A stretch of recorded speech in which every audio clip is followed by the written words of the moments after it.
At the Damage Report. It being a Tuesday, you have no idea who's co-hosting the show with me today, but you're about to find out. And it's very exciting, coming to us live from the internet. Dan Evans returns. Dan, how's it going? Great to be here with beautiful, tremendous fiber internet coursing through my veins, making sure I can provide the clearest picture possible for you. Good to be with you, John. Exactly. We've got the tech situation mostly worked out. The pre-show bomb thanks to a printer going bad.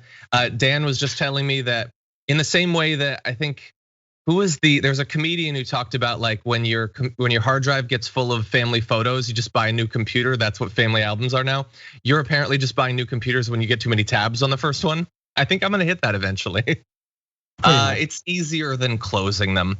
But anyway, thank you for being here, Dan. We appreciate you being here. We have tried to put together a rundown touching on some of your interests. So we are of course going to be talking about Israel, Palestine, all that's happening there, absolutely horrendous statements coming out of the State Department, but also what's the deal with Andrew Yang these days? And we're also gonna be giving a brief commentary on some quick headlines, including one topic that I know Dan is very much interested in these days, so that should be fun. For all of you in the audience, thank you for being here, regardless of what platform you're on. Please hit the like button and share the stream so that people know that we're live. And you can of course send us messages, tweets, comments, chats, super chats, all that as we go, and we will respond during that.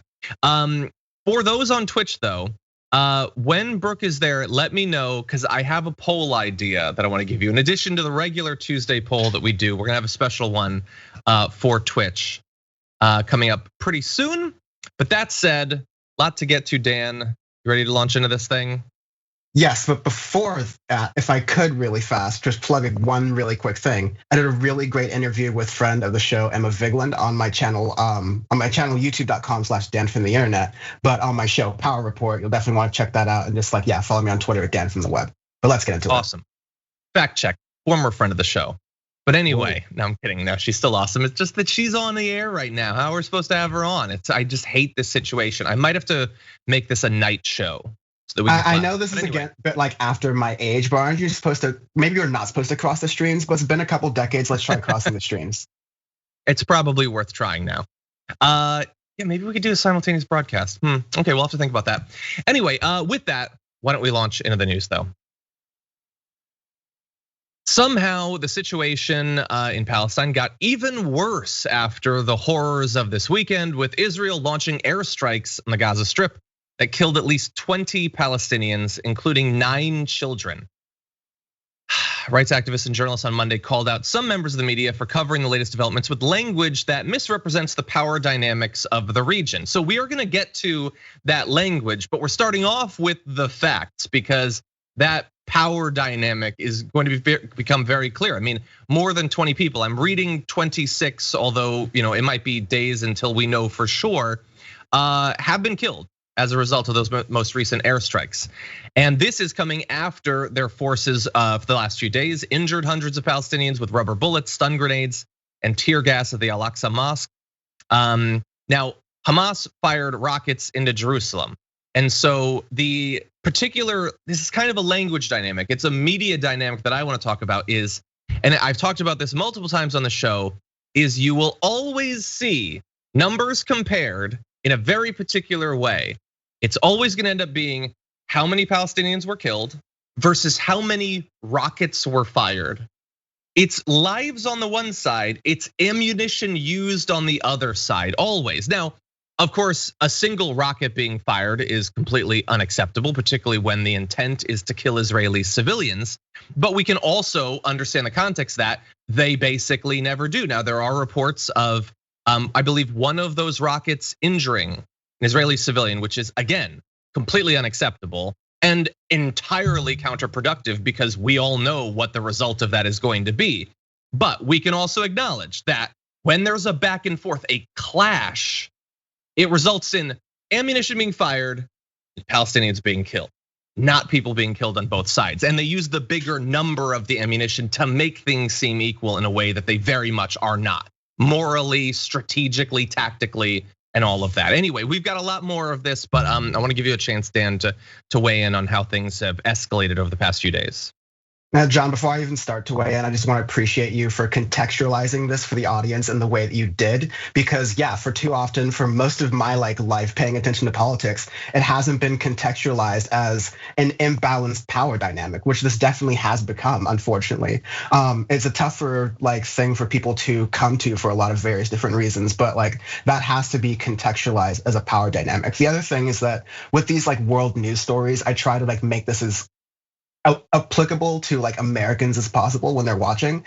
This is the equivalent to, and this is a pattern of that's happened in a relation to Israel and Palestine in the 21st century a lot, is that you have protests similar to the Black Lives Matter protests that happened earlier last year that happen as a result of some outrage. Usually it's Israeli forces, as they're on the edges of the occupied territories, engaging in some sort of cruel injustice. In this case, more aptly, you had someone who was literally squatting in a woman's house, basically saying that if I don't do this, someone else will, coming from the Israeli side, from a Palestinian woman who just lived there. This was her and her family's house, right? So you have protests that come out of this. The protest response is usually with increased militarized police. Those police act in really violent ways. Again, disproportionate to the protests that are even happening in response to the initial injustice.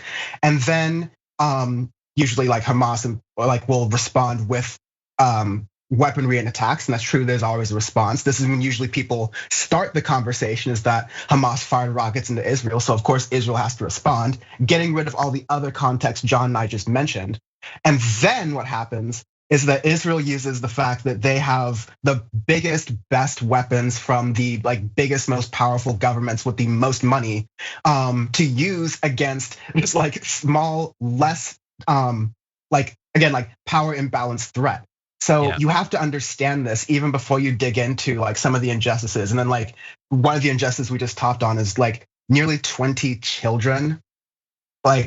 The US does really terrible things too, but the US is paying for a lot for Israel's military efforts to do these things as well. And so we have to understand that we do these things by proxy. And it's really unfortunate for people who give a damn about human rights. Yeah, whether directly or indirectly with any particular use of weapons, we're subsidizing that. And as was pointed out by Representative Tlaib yesterday, we have chosen, our government, I should say, has chosen, because what American citizen would choose, but our government has chosen to make that funding not contingent on literally anything having to do with anything, including human rights. So yeah, bear that in mind. Oh, and also bear this in mind. So we've been through basically this exact situation, countless times between Israel and Palestine. So Palestinians throw a rock or something, and then there's devastating violence against them. And so then Hamas shoots rockets, and they're technically rockets, but the media loves to use the term rocket because it makes you think of missiles, and clearly that's not what they are. Because again, no, any use of it is unacceptable.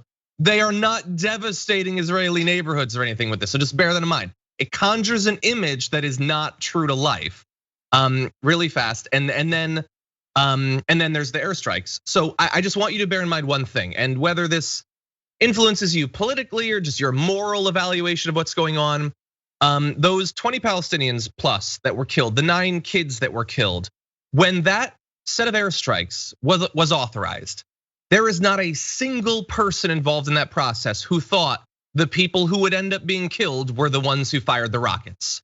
Nobody thought that. The person pressing the button didn't think that. The person authorizing the airstrikes didn't think that. No one in the Israeli government that would be involved in any of this strategically thinks that. It was just, you shot rockets, we're going to kill some people. They're definitely gonna be civilians. They're probably gonna be kids. None of them will have been involved in the firing of these rockets, but they have to die because it's convenient to send a message, I guess. Sorry, Dan, what were you gonna say? No, I'm glad I let you continue. I was just gonna say that yeah, it's important to acknowledge that there were casualties, and sometimes there are casualties when Hamas responds. But remember, Hamas does these responses. But again, it's about the imbalanced power dynamic, all right? Just as when we're upset in the United States when the cops shoot or kill people who are unarmed or people who are children. It's that's an imbalanced power dynamic for the situation. Okay, to take that to a hyper militarized level where your neighborhood is literally occupied territory and has been, and people people are just moving in. There are these like awful images that are just like searing into my mind of like extremists, admittedly in Israel, the extremists on the right who were protesting or like celebrating as a mosque was burning right near one of the occupied territories. And it's just like, I can't imagine like being tolerant of like all religions and all people as they practice them peacefully, celebrating that kind of thing. I know that's the exception rather than the rule, but I think it's also important for like progressives and like the in Israel to like speak up against this as well, very forcefully, just as progressives spoke up against the Trump administration when like the MAGA insane people were like protesting and doing these insane things as well. Totally. Yeah, and by the way, there are always individuals and organizations in Israel who will speak out against these human rights abuses, and generally they are treated the same way international critics of the particular actions of the Israeli military government are treated. Any policy-based or ideological critiques are immediately pitched as anti-Semitic, as if the particular political choices of one particular government represents something fundamental to Judaism, which it definitely does not. So yeah.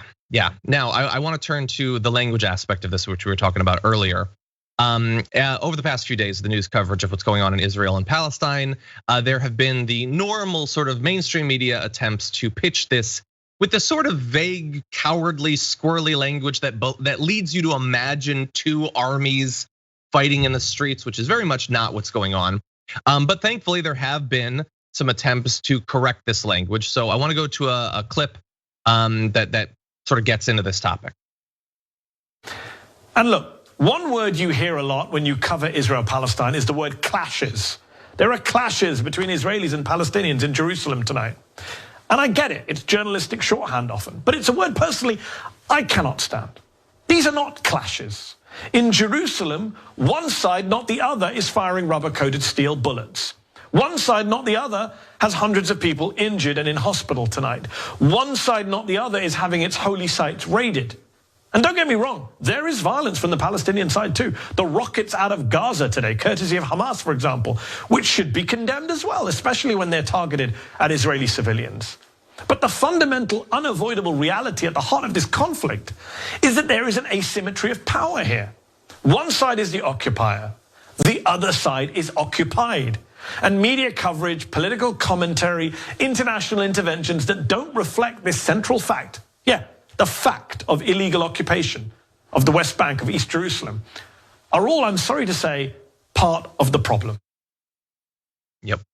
Some of them perhaps, as he said, just journalistic shorthand. Maybe it's ignorance, they're not thinking about it. But others, I mean, we've been through this too many times, Dan. They know what they're doing. They're making it seem as if it's like this equal, two forces just equally battling it out, which is very much not. Yeah, and John, I'm usually very quick to jump on a lot of the bad faith actors out there who will take opportunities and tragedies like these and like spend them again in bad faith and use like immediate terms and targets like anti-Semitism when they're also in the same segments claim that people are using the term racist too much when like it's all oppression. We want to be against oppression. Are you pro-oppression or against oppression? Like that should be the main focus. So I'm not even gonna like give them more of my time than even that little illusion.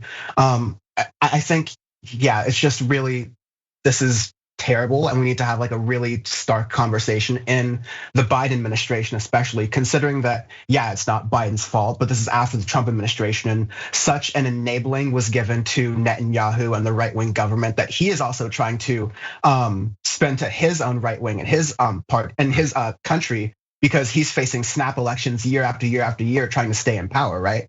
So this continuous appeal to right-wing nationalism across the world has to be cut off somewhere. And like, I'm not one for American imperialism. I hope that Biden keeps his word in pulling troops out of Afghanistan, but this is a mess that the US has been like throwing money into. I think this is something that the US should be like involved in working to clean up in a peaceful way that allows, I think, both Israelis and Palestinians to have autonomy.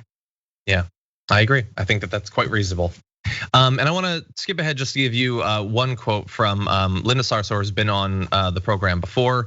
She said, "What we're seeing aren't clashes. What we're seeing is the oppression of an apartheid state against people engaged in peaceful worship during the holiest nights of the year for Muslims around the world." And that's how it started. It has gotten obviously far worse since then. God only knows what we'll be talking about in regards to this story tomorrow or the next day, or God help us by Friday.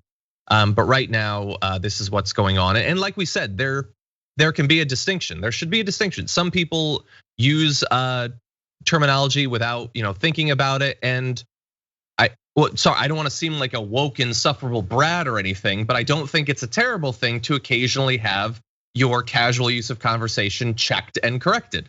In the same way that, like the stimulus payments, people talking about how that's a terrible way to talk about what the need for these are. They should be term survival payments, or referring to effectively white gangs and sometimes white terrorist groups as militias, because that's what they prefer to be called. These are things that we can think about and we can evolve and change over time. That said, here's an area we're gonna go into where I would have liked some immediate change, actually.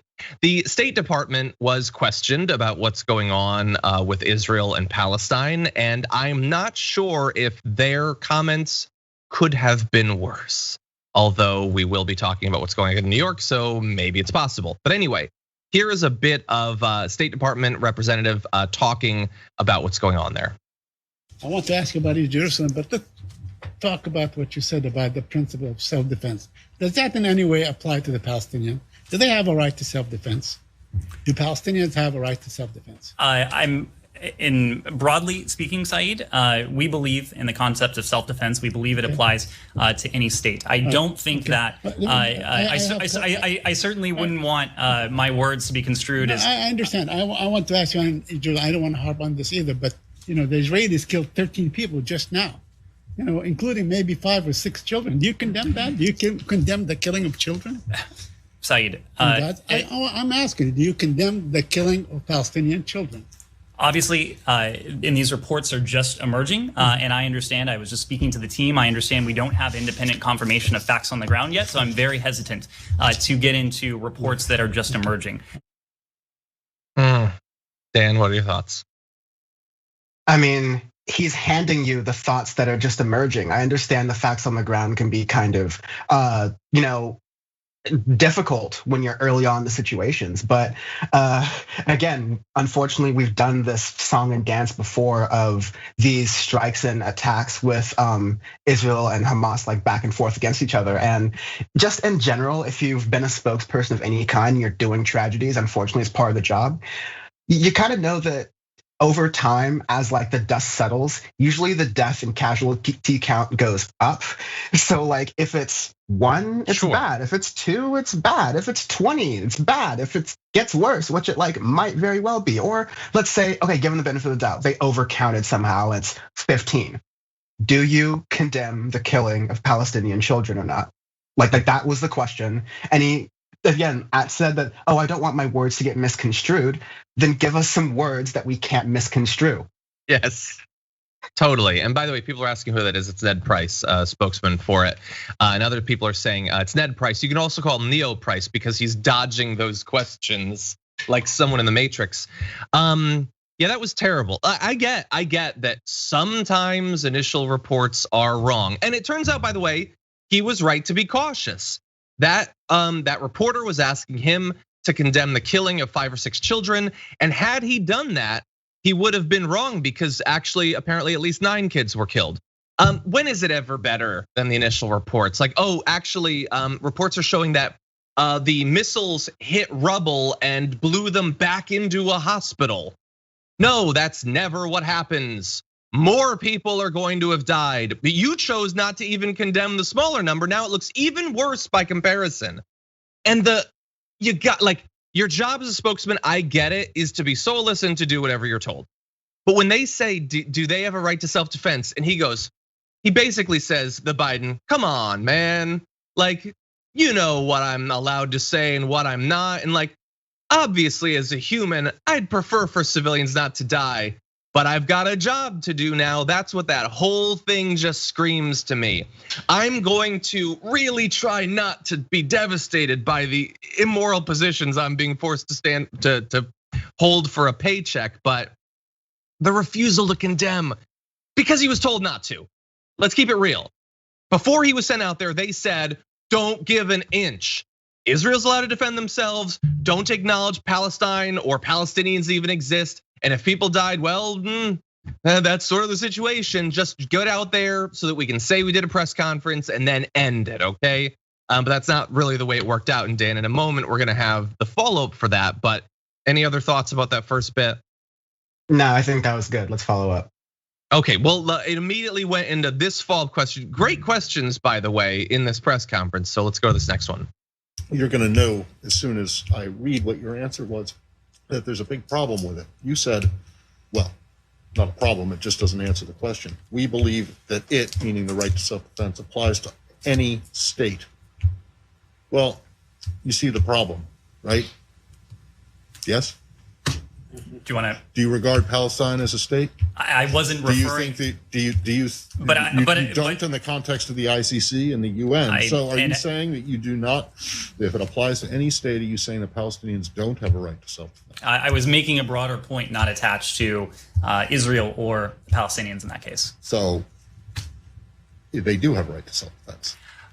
Matt, I'm not in a position to debate the legalities from up here. From up here, then step down. Honestly, if being up there is a bit of a problem, then step down. No, but I love it's like, does Israel have a right to self-defense? You bet your A they do. They definitely do. What about Palestine? I mean legalities, and who am I to say above my pay grade? Can't comment on that. It is weird how it really depends, Dan, on which group you're talking about, whether he's willing to say things that are definitive. I occasionally get into Twitter arguments that go around the idea that people need to raise their standards of journalism in America, because rarely do you see questions like that. I need to find out that journalist's name. That is incredible. That means like a Pulitzer, it means like awards and recognition. That's like, it's because like he asks the questions, like Megan the Stallion, the questions. Extra E at the end, like seriously.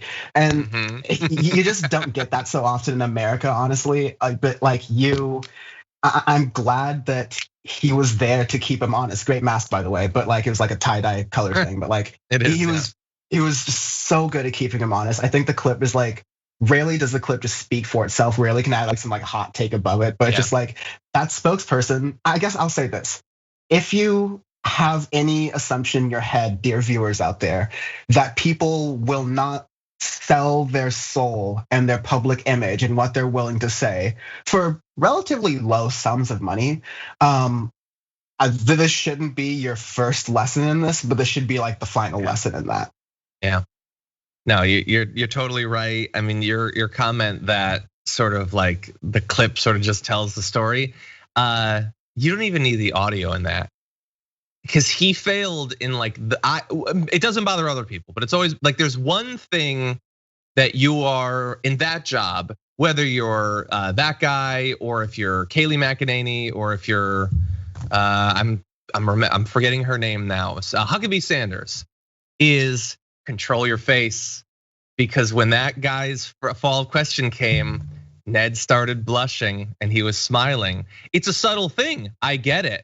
He called you on your BS and you knew it. You knew it before the question was even done. But if you go back to that video, he's got the little smile of, oh, you got me, did you? You saw the thing I was doing? You get that, like, as a human, I'm naturally supposed to be against the killing of children, but I have to really try to get through this situation without implying that there's anything fundamentally immoral about killing children. I really have to do that. So if you could back off, that'd be great, thanks. That's what we saw right there. Oh, and by the way, while we are critical of a lot of different people so far in this show, particularly Israel for the decision to kill these civilians totally needlessly, civilians unconnected to the firing of the rockets, that's our government. And Ned isn't even fundamentally the problem. He's saying what he was told to say. So it's our State Department who has the totally wrong position on this. And are we supposed to assume that the State Department is like giving a big middle finger to Joe Biden? No, Joe Biden, save your empathy. We're gonna stand with the killing of, no. As of right now, since Joe Biden hasn't contradicted what we're seeing from the State Department, this is the position of the Biden administration, that Israel gets to defend itself, states get to defend themselves. So if you'd like to really have it on easy mode, stop a group of people from having a state, and then you can do anything you want to them.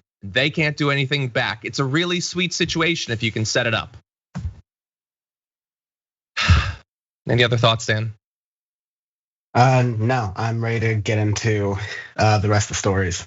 Okay. You know what I love about Dan? He'll just be honest and be like, no, I'm good. Most people would like scramble to come up with something. No, he said what he had to say, and I appreciate that. Okay. Now, here's the thing. I'm gonna dance on the line. I respect your time, John. Thank some you. People that don't. I respect your time. Thank you. And arguably, you're respecting the time of the producers who produce some of the later stories even more. So I'm going to try to too.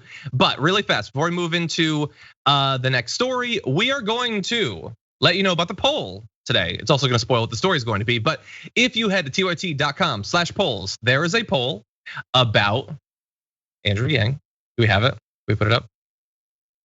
Will Andrew Yang's pro-Israel stance doom his bid to become New York City's next mayor?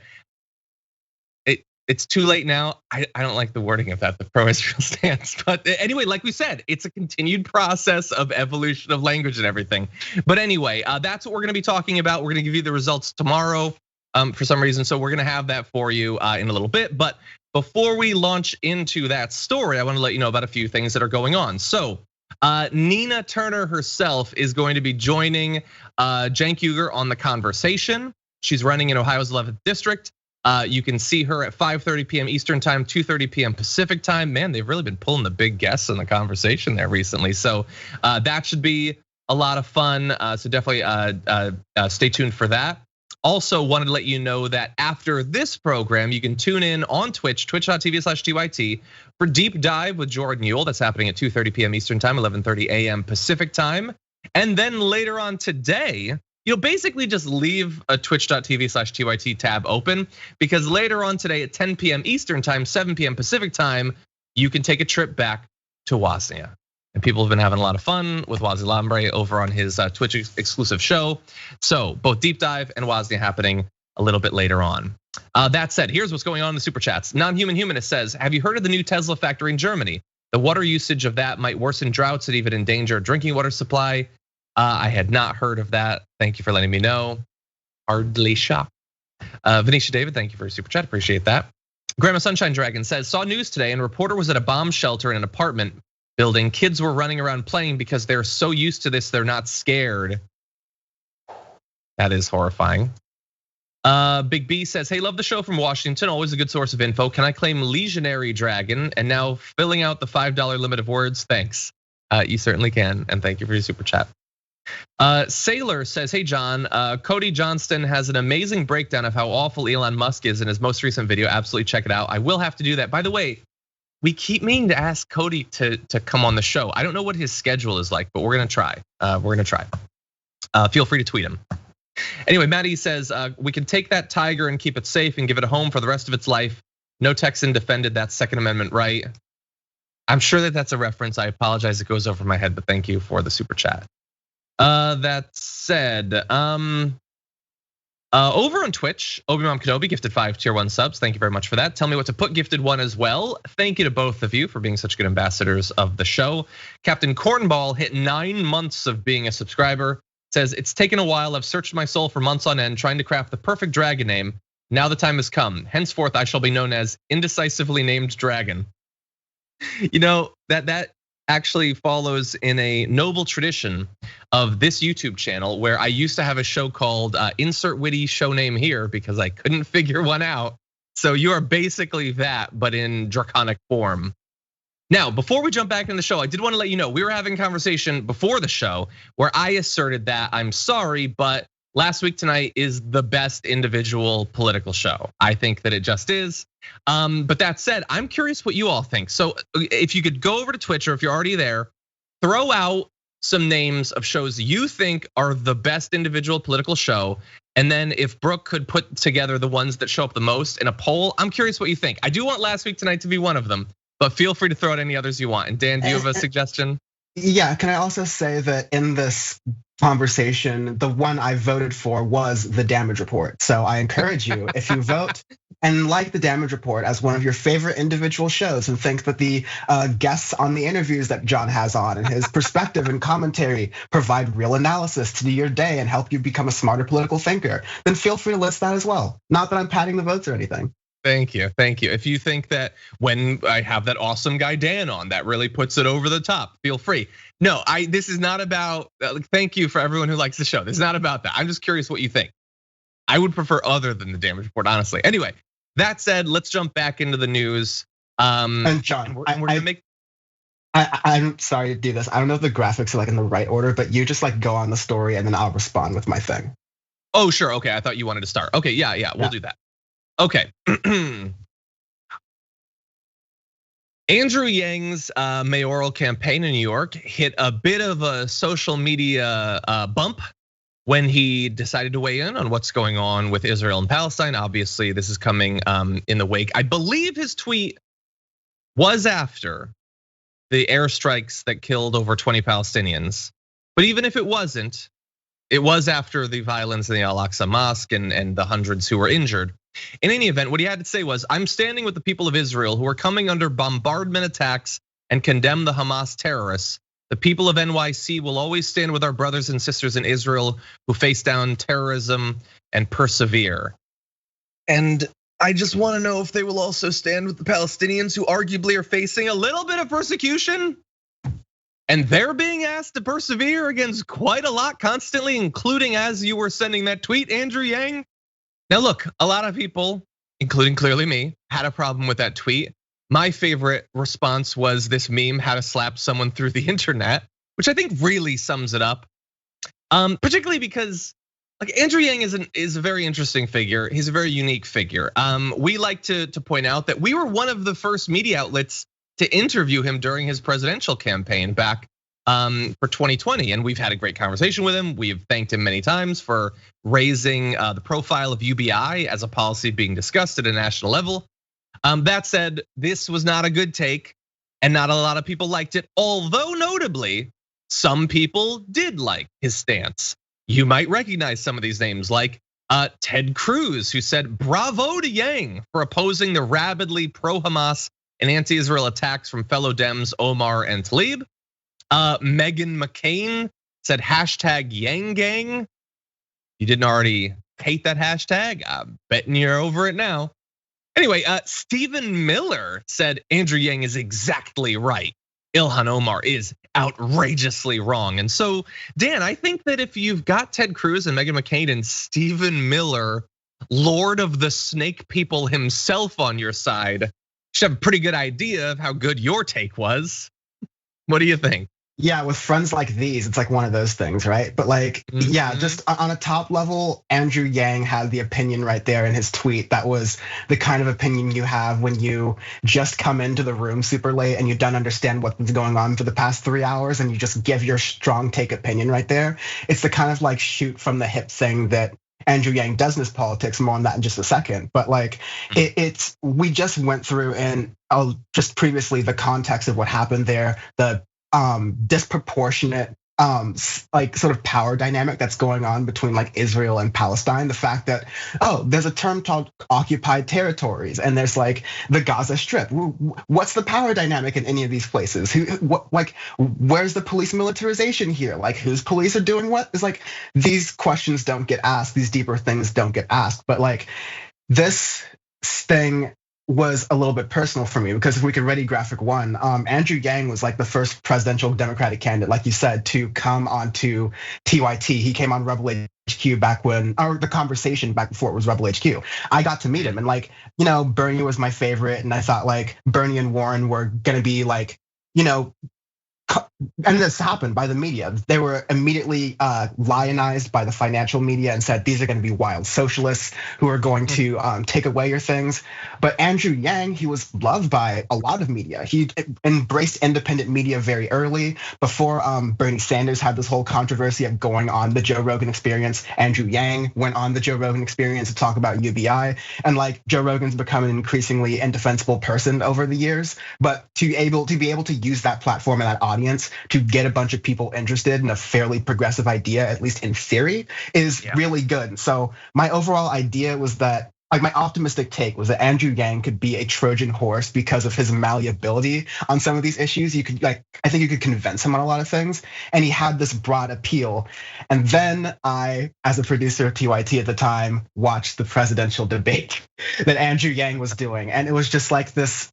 Yes, Andrew Yang didn't get a lot of debate time, but anytime Andrew Yang was asked a question about foreign policy, like he just had this, I think I described it to you as this naked ignorance to foreign policy combined with a lack of intellectual curiosity in informing himself in debate after debate. So like not only would he have an uninformed opinion on the foreign policy issue of the time or of the minute that was asked of every other candidate in the debate at the time, not only would he be uninformed about that in the first debate, but after clawing his way to future debates, he would still fail those questions. They wouldn't get any better. So like, I don't think Andrew Yang has the intellectual curiosity to repair a lot of the like things he's saying, even knowing this backlash. But like, in case Andrew Yang is listening, you're fake, you're lame, you're a sellout and a half and a silly son of a bitch. You'd be a terrible mayor of New York, and if you had a political conscience, you'd stop eyeing power and direct wealth better towards people who are better suited for actually having power, instead of wasting New Yorkers' time for your own opportunistic ends. Just stop it, go home.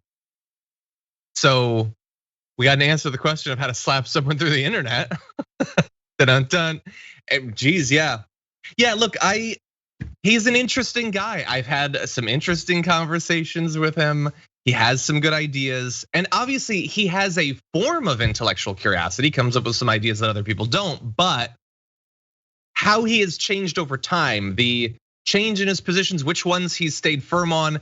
He seems to not only be malleable, as you say, but malleable by like exactly the sort of people and groups and financial interests that we would not be interested in. And it's not to say that he's the worst guy ever. There are worse Democrats. There are worse. There's bad people, but this is a terrible take. He has to know how various groups will respond to that. And clearly he likes how certain groups, maybe electorally significant groups, will respond to it, and not how people who don't want Palestinians to be killed and oppressed will respond to it. And I haven't seen any follow-up on this yet, even despite the huge amount of criticism. So it's pretty bad.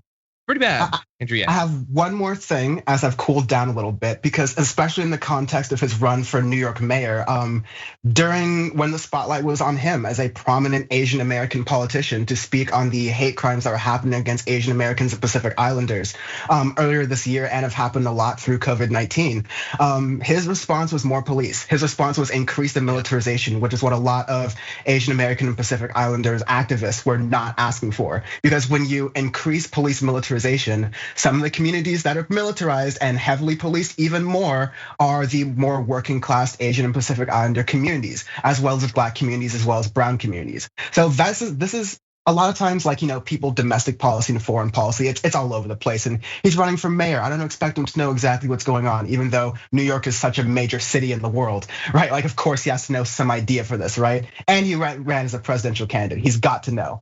But it shows that he's on, especially this, because there's such a tie between militarization locally that he's fine with of the police and what he's fine with in foreign policy. He's not a good politician to run. He's extremely dangerous, like you said, John. There's worse politicians for sure, worse Democrats, but he should not be anywhere near the mayor's office. Well, we're curious. Do you think this is gonna hurt his chances? You can go to TYT.com/polls, and that poll is up right now, and we'll let you know tomorrow what everyone thinks. But hopefully by then he will have said more. I don't know. Maybe he'll expect it. I mean, maybe he'll read the poll. Maybe he'll read the poll and understand that. We'll tweet it to him. Let's definitely tweet it to him. But bear in mind, back in January, he got kind of in trouble, less so, but in trouble for comparing the BDS movement to unfair economic punishment, like the fascist boycotts of Jewish businesses. So, yeah, we know the kind. It'll be interesting to see. Like you said, we know the kind of malleable opinions that he can have, and who's in his ear on those opinions. Yeah, unfortunately. Okay. By the way, the Twitch poll has finished with, unfortunately, all of you being manipulated by Dan into voting for the damage report, which was not supposed to be on the poll at all. But anyway, thank you. Thank you. Damn you, Dan. Okay, with that, let's jump into our next topic. Lots more to get to in the limited amount of time that we have here. Okay. I find this battle over the heart and soul of the Republican Party, which has neither, to be fascinating. What is the future going to be? And some are pretty sure. I mean, we're seeing this fight over Liz Cheney. She's almost certainly going to be replaced. I don't know, maybe by Marjorie Greene, it's possible.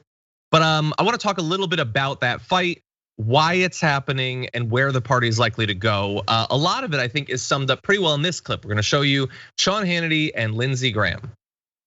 Really, we're talking about the simple agenda, and you and I have discussed this at length, and that is, okay, what do we conservatives believe? Liberty, freedom, capitalism, lower taxes, less government bureaucracy. We want free and fair trade. We want peace through strength, secure borders, energy independence, constitutionalists on the bench, law and order, safety, security, free market solutions to healthcare, and choice in schools. Am I missing anything? Because if I am, I need to be educated. Now, that's a pretty good American first agenda you just described. And what I said on your show got people all riled up, but it's just common sense. The most popular Republican in America, it's not Lindsey Graham, it's not Liz Cheney, it's Donald Trump. People on our side of the aisle believe that Trump policies worked. They're disappointed that he lost. And to try to erase Donald Trump from the Republican Party is insane. And the people who try to erase him are going to wind up getting erased. It's impossible for this party to move forward without President Trump being its leader, because the people who are conservative have chosen him as their leader. And you know why they chose him? Because he delivered. He was the most consequential president for national security since Ronald Reagan. He secured the border, he cut our taxes, he brought a new attitude of being an American. And the people have chosen him, not the pundits. Okay, so really fast, I just want to note, he brought a new attitude of being an American. It is both arguably right and deliciously vague about what exactly that means. But anyway, Dan, they're talking there about why they have to cling to Trump. What do you think about that? Are they right about the base? Any attempt to move on wouldn't succeed? What do you think? Lindsey Graham told the truth, which is like a rare thing for Lindsey Graham to do. It's just like he was flat out plain and simple. I think the funny aspects of that clip was that, like, oh yeah, Sean Hannity and Lindsey Graham were just like kind of yes-anding each other there. Like, of course, this is the thing we do. Everything you said was great. And the only thing I kind of took from that clip were the dog whistles that were just littered through there. Like, Lindsey Graham was doing like the full Pat Buchanan, if you will, of dog whistles and possible racist like undertones, things you could do. He repeatedly did the line, the America First agenda, which America First, even to begin with, is kind of like there was Germany first to begin with. Every country with a nationalist sort of framework usually has a country name first sort of mantra. And like, you can do things that are for the good of your country and not sort of assert yourself as like the best. There's like undertones that have to be there. But in case you can't be gone there, Trump can't be erased, like removed from memory. But like he called the Jews will not replace us guys very fine people. I would be a little bit more careful with the rhetoric there around erasure, considering a lot of Trump's base of people who are like America first and very nationalistic. They are people who are worried about some like mass grand replacement that people on Fox News talk about on a nightly basis. There are nationalist aspects of that. The people have chosen him. That's just like there's some sort of fascist undertones within that, because the people very much did not choose him. Only a group of Republicans did, and that group of Republicans didn't beat out, I guess, the Republicans who sat out the race or voted for Biden because Biden won and is in office now. And the great lie is just something used to get right wingers to sell Patreon subscriptions, essentially. So I hope people just take this seriously, because something really sinister is boiling in the Republican Party right now, and we called it. Yeah. So the people chose him. Well, they did choose him in the Republican primary in 2016. The people generally didn't choose him in 2020, though. He lost that election. They keep forgetting that he lost that election, and I guess, like you said, they're trying to get clout and all of that off of the big lie. Right there, it seems like just saying it without saying it. like pretend that he was chosen, that he's still popular and all that. By the way, you can move on from past presidents. The Republican Party doesn't feel deferential to George W. Bush. He won 2 elections. I don't think most Democrats feel like you should constantly be talking about Barack Obama, although to be fair, Joe Biden did talk about Barack Obama quite a bit. But nobody expects that every national politician is going to model themselves on Barack Obama, and he won 2 terms. Like Trump won without even winning the popular vote, and then lost after being impeached twice, and they're all acting like, well, no, that's just eternal. In the year 3000, we're gonna be dressing up like Donald Trump still. It doesn't have to be that way in theory. And people like Liz Cheney, as reprehensible as they are in general, they still want the Republican Party to be in control. They just think it might be in our interest electorally to move on from this doofus who couldn't win re-election, which seems like there might be a point to that. Now, they might both be right. She may think that with Trump running again, we won't be able to win a national election. They may think if we turn to a different candidate rather than Trump, his base will abandon us, so we can't win that way either. Maybe they're both right, but this fight it's sort of sad. The lack of the level of devotion they have to a guy who lost them so much politically. But the fact is, the level of devotion is true. The fact is the base is very devoted to Donald Trump. They're not gonna be devoted to anyone else but either Donald Trump himself or someone that he directly ordains, and he's gonna have an opinion about it. I think he had an opinion on the Kentucky Derby and some horse racing recently, all right? Like he's gonna have random opinions about things all the time. And so he's definitely gonna have opinions on like who is gonna be next in his political dynasty, whether it's one of his like failed children, which I think he said if he lost the election in Pennsylvania that he'd never talk to again. I assume that's going pretty well for all involved. But like it's a continuing policy. It would have been a good policy to begin with, would have kept him out a lot more crime. But like I do think that getting back to the main aspect of what Lindsey Graham was getting at, this is Donald Trump's party, and everything Donald Trump stood for, everything Lindsey Graham, like Sean Hannity just sort of like rattle off of the teleprompter how clever him throw football. Lindsey Graham just sort of like was like, yes, American force. He secured our borders. He brutalized people at the border is what he really means. What America does Donald Trump and his base stand for? What America is Lindsey Graham and all of these like pundits on the right? What are they enabling? What are they putting into? What are they trying to stoke fear out of to get them to respond? As mass shootings are also rising. There's not a direct correlation there, but I mean, this is a violent country. They're using a rhetoric of fear, and this is when they feel the weakest and they will like squirm the most. So I don't like any of it. And all of these politicians and pundits know exactly what the hell they're doing. Yeah, I agree. Okay, I have a lot more I wish I could say, but we have to get some other topics. So I'm gonna just read a couple quick super chats, then we're gonna launch into this next one. Gian Piero says, I've been meaning to ask you if you and hopefully your colleagues could stop referring to the United States as America. That is like calling Britain Europe. I don't think that that's an exact metaphor there. I mean, like I understand where you're coming from because like there's a North and South America, but like generally speaking, and like you can understand like where this comes from is definitely like colonialism where it is like this. People generally refer to America and the United States as one and the same, especially in the context of a show that covers largely American news. Although this feels like a long meanwhile in, John. I do appreciate what you've done for me. Yeah, and I get what you're saying, but like at least in this case, America is in the name. Like United States of America is very long. Shortening it to as you want United States or as a lot of people do America is a way to save time, I guess. I get what you're saying. I'll think about it. Let's see. Okay, Lawrence Wells says, I don't think it will hurt Yang, but it should. What Israel did only drew concern from the UN. It should draw international condemnation as a bare minimum. What is wrong with the world? Oh, a lot. May Money to Building says, John O had a great segment on black hair this week. I also like Trevor because of how respectful he is to his guests. He listens. Colbert is fun, an OG. Yes, they're all good. And then obviously here we're mainly talking about TV shows, but obviously there's a lot of other great shows. Dan's show, which recently had friend of the show, Emma Vigeland on. The Habituation Room, which I was on this weekend.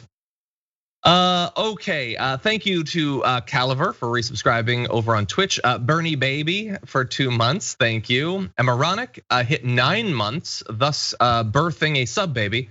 And Oncut Industries hit 5 months.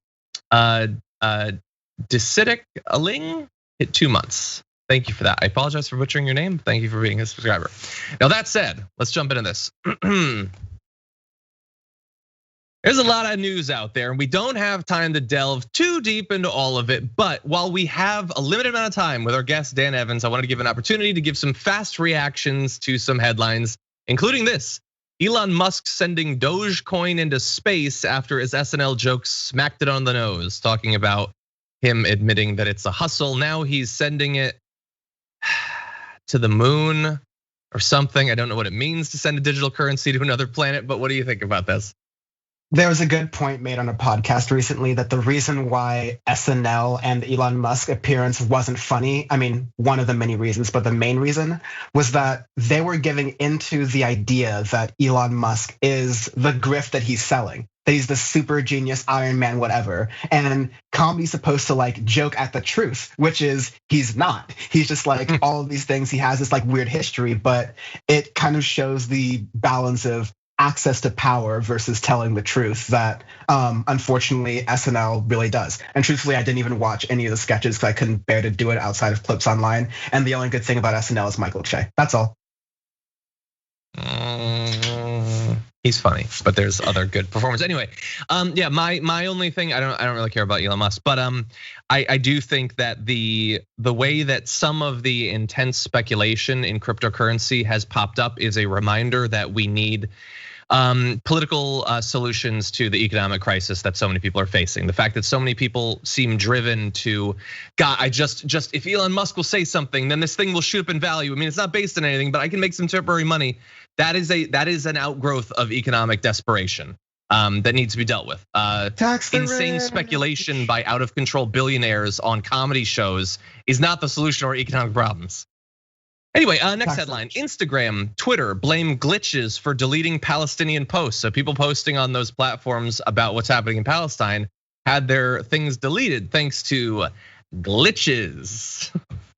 Thoughts? Okay, so I've previously railed a lot about saying cancel culture doesn't exist. And I think the best counter argument to that I've heard, although I still won't back off of my point because I think it's flashy, is that cancel culture exists for the left. Cancel culture often exists for the marginalized, and you don't see it because of those factors. They are marginalized. We just saw Twitter getting under fire for blocking for blocking tweets from journalists in India who are reporting on how the government there is mishandling COVID-19. And so we know that social media and governments, they're trying to, I think social media thinks they're playing internally this game of we don't want to be involved with governments and accidentally topple them over anymore. But by being any more than the agnostic platforms that they've built, they are in fact directly having an effect in these geopolitical issues. And until they want to actually stand up for that or stand in for that, again, kind of like maybe the theme of this is it's time to regulate. Exactly. Yeah, look, I'm sure there's glitches, I guess. A certain percentage of posts are gonna be glitched. And so if there's something a lot of people are talking about, maybe a few of them were honest glitches, but yeah, I'm not buying it. Anyway, next headline. The Pentagon inches towards letting AI control weapons. That seems like a great idea, Dan. Just give control over to the mother brain. Yes, I do believe in giving Skip, the wonderful technical director who is making the show happen, a drone. But if we also could have Skip on the show, he would tell you that this is all magic. Hell yeah, this is all magic, right? Like the fact that this is all working through like Skype and like broadcasting and all thing, this barely works half the time. To give that all to AI, to give it all to like a machine, that's why I don't really even trust self-driving cars that much because they don't exist yet and they're like really good at killing people. War is a tough thing. What is it good for? Absolutely nothing, of course. But like, I don't think we should let the artificial intelligence with its racial biases that we've very much recorded throughout recent history be in charge of policing or military actions. But maybe let's get Andrew Yang's opinion on it. Oh God. Yeah, right now, like Skip decides if he wants to go to the one shot of Dan or of me or a two shot. In theory, you could have an algorithm decide that. And that's what happens on like Google Hangouts and stuff. But what if instead of choosing the shot, it was taking a shot? Yeah, I don't know about that. They're definitely gonna do it. They're definitely gonna do it. And it's definitely going to be at least something like I don't know, every sci-fi movie about robots and weapons that predicts this going poorly.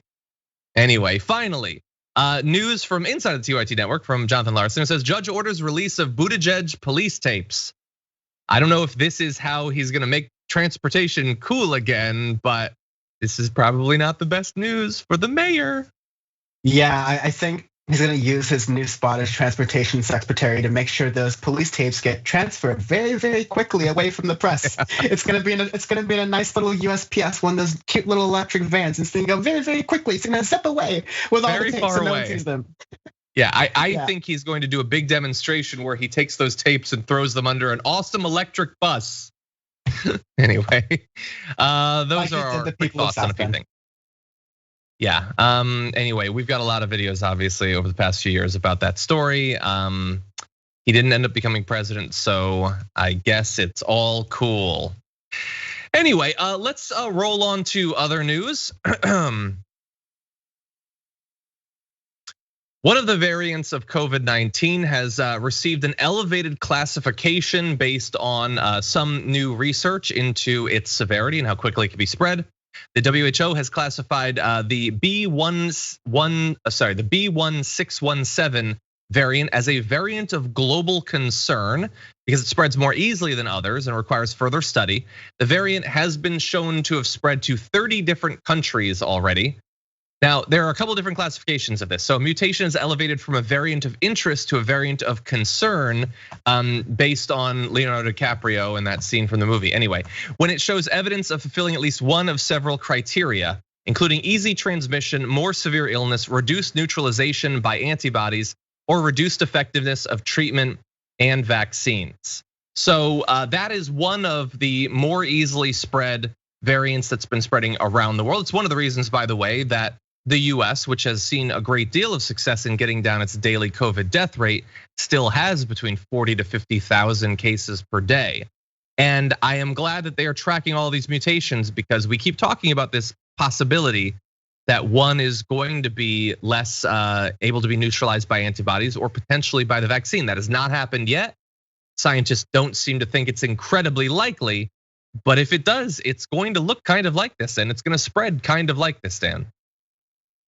Yeah, it's really unsettling to hear. It really just sort of underscores the efforts needed to make sure that there are waivers to patents that were used to make these vaccines. If taxpayer money was used to generate these vaccines in partnership with these private corporations, then taxpayers to the US government should have some say in what to do with those things. And we should be pressuring the US government to make sure that the world, not because like we want to take over the world, not that the US already hasn't tried to already, but like just so that we can continue international travel and economics and relations and the things we're normally doing getting back to normal. Because like, I don't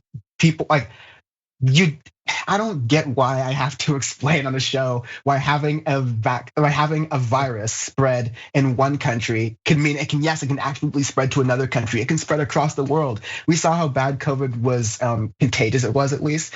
We have variants that are even more contagious.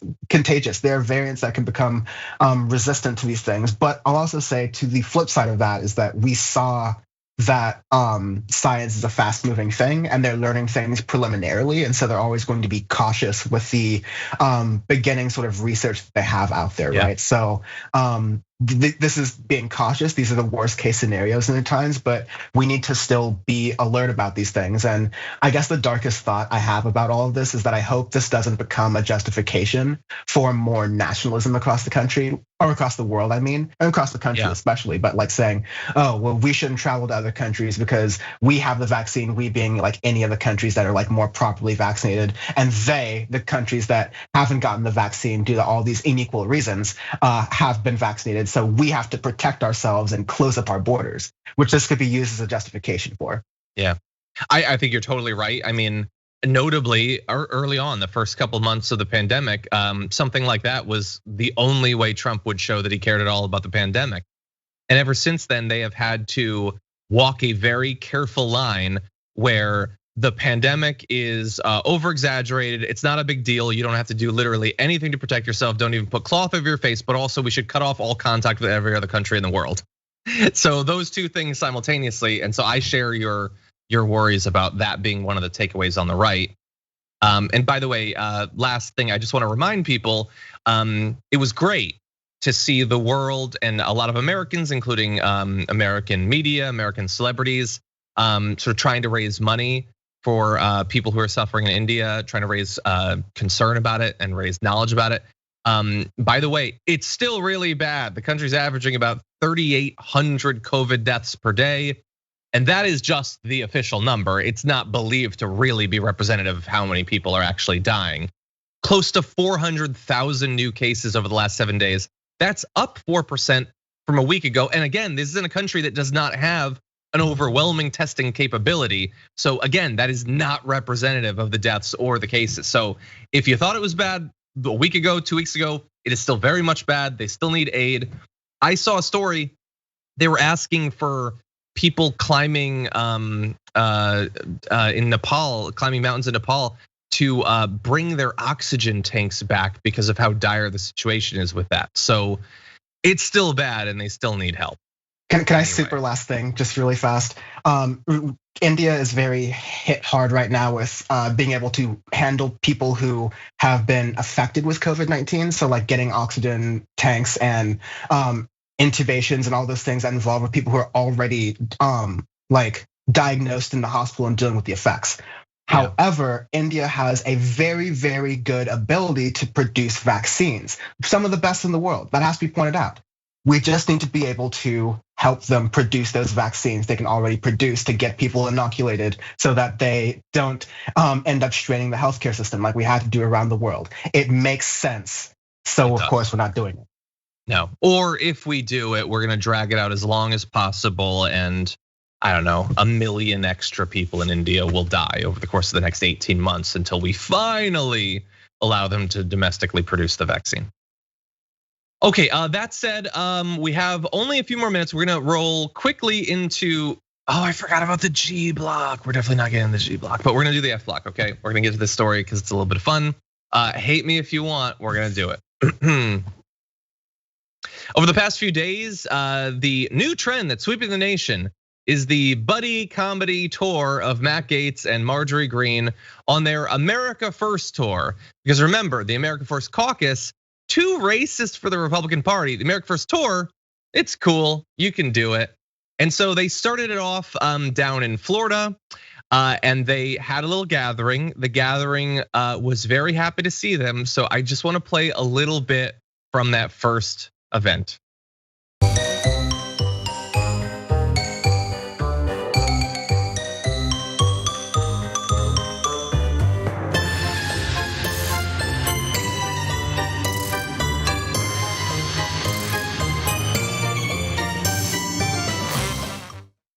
That is the American Clowns First Caucus. Anyway, no, really the music that they were dancing to was "We Are the Champions," but we were worried that if we played that, our entire channel would be thrown off of YouTube.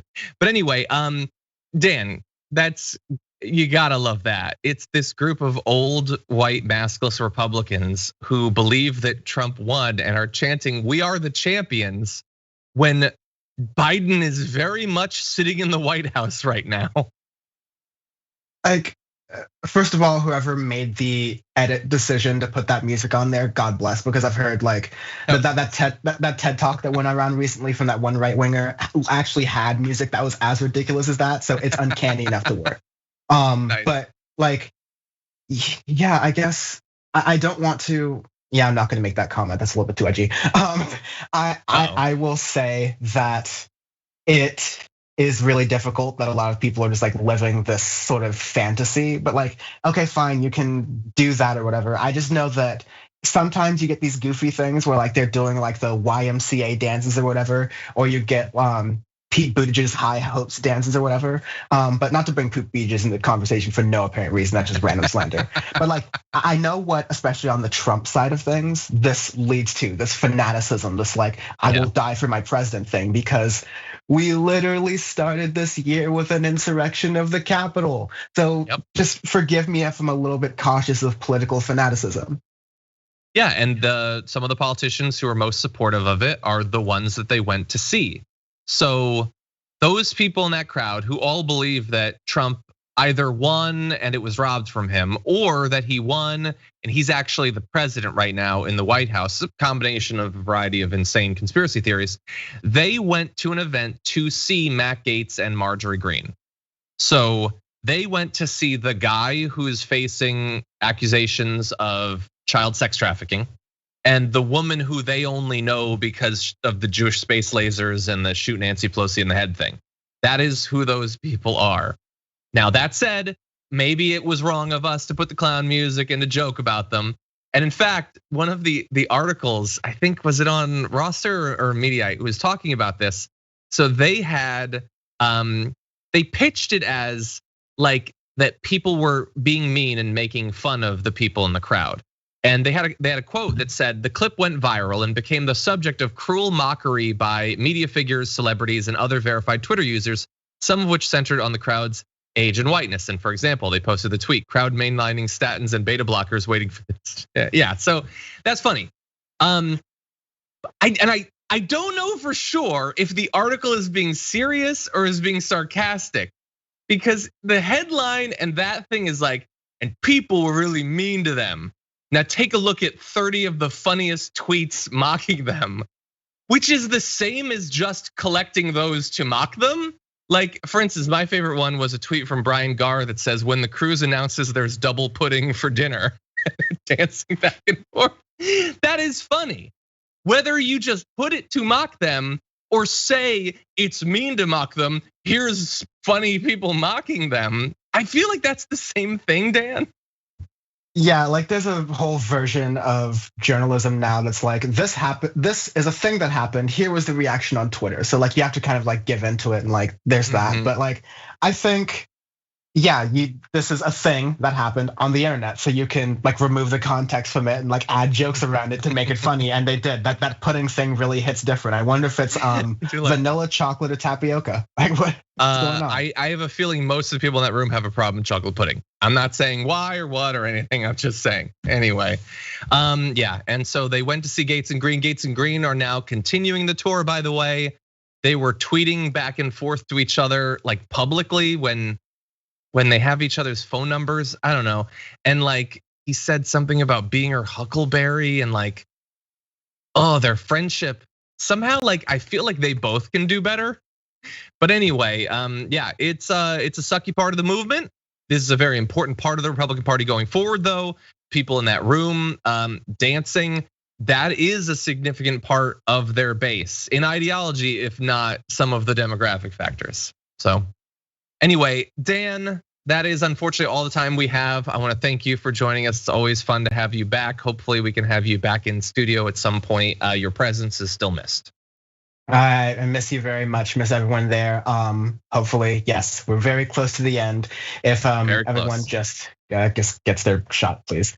Yes. Talk to y'all soon. Now, wait, hold on. Where can people watch your show? We've alluded to a couple of the episodes. Where can people see it? Oh, yes, please. So go to youtube.com/Dan from the internet, especially if you're on YouTube right now. And check out the newest episode, Power Report 26, The New Left with Emma Vigeland. There's a full hour-ish conversation with Emma and I talking about stuff. You can also listen to it as a podcast, search Power Report wherever you get podcasts, and follow me on the Twitter, the one on the screen, because I am vain. Dan from the web, that's the one. Awesome. Okay, thank you, Ben. Have a good one. Take care. And those of you here, let me read a couple more of your comments. Still Sacred says, tired dragon here from India. Just got my first shot thanks to a politically connected relative. Even elites aren't getting medical care.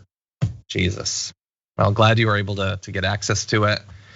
Iroquois Pliskin says, every day I wake up and white supremacist Stephen Miller does not agree with me morally or politically, confirms my decency as a human being.